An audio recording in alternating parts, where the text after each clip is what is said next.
Hello there.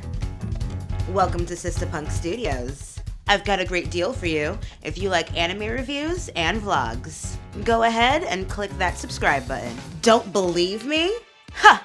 Well, I'm no scammer. I've got the right recommendation for the best anime con artist worldwide. In this anime, The Great Pretender. Great Pretender is a new original anime series by Wit Studios to finally hit the Netflix lineup. This series follows the unfortunate events of Makoto Edamura, but let's just call him Edamame. He's lived a rugged life despite his cleverness, and has adopted the life of crime, from pickpocketing tourists to scamming old ladies for a living. However, after scamming a seemingly clueless Frenchman named Laurent, Edamame discovers that he was the one that was tricked.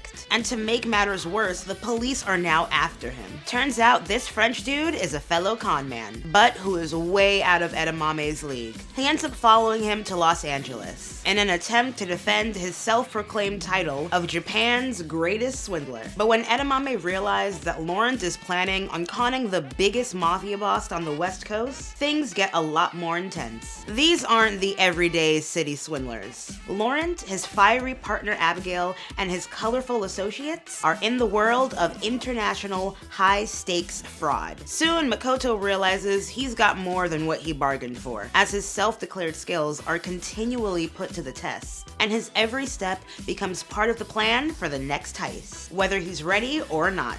When Edamame recalls the events that led him to become a con man, he has struggled to find work because of his father's criminal past. He ended up getting a job as a salesman to take care of his sick mother, only to find that his job has been dealing in consumer fraud. And the police doesn't believe that Edamame didn't know about this scam, so he was sent off to prison. After being released on parole, Edamame's criminal record prevented him from getting a job. And to make things worse, his mother passes away. With no other way to make a living, Edamame commits to becoming Japan's greatest con man. This ends up playing out in an emotional montage that mirrors our reality of prison pipelines, that in many cases punishes the families of people who have committed crimes, and leads future generations down the same path, with no opportunity for retribution. And that ultimately encourages the resurgence of more crime. But the level of risk involved with Laurent's crew is so high, it pushes Edamame over the edge of his sense of reasoning and morality. From drug deals to kidnapping ransoms to impeccably planned out murder scenes, Laurent's group is capable of staging any heist and making the events so real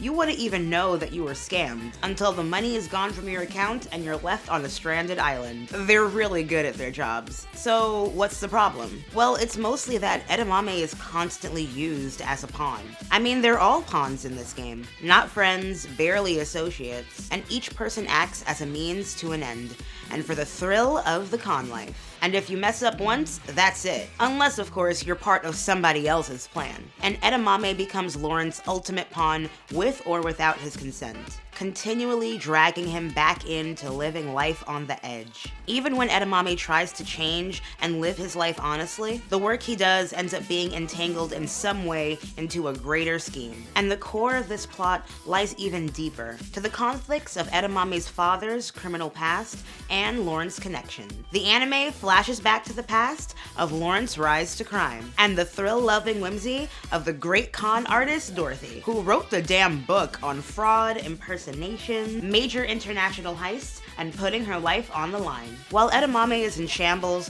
from being used as a con man's play toy, we go back to Laurent's early days when he first got into the game, drawn in by the brown-skinned, smart mouth, and cunning Dorothy, who seems to define Laurent's values to this day, as he chases the dragon of greed. The second season fills out the gaps so seamlessly in this narrative, and effortlessly adds a time bomb of development for the next upcoming season. But that's the magic of a show that's made to binge every addictive and adventurous episode, and obsess over the characters' individualities and plot progression, to the last second when you're on the edge of your seat, and then the damn cats start dancing, and this adorable but very classy outro.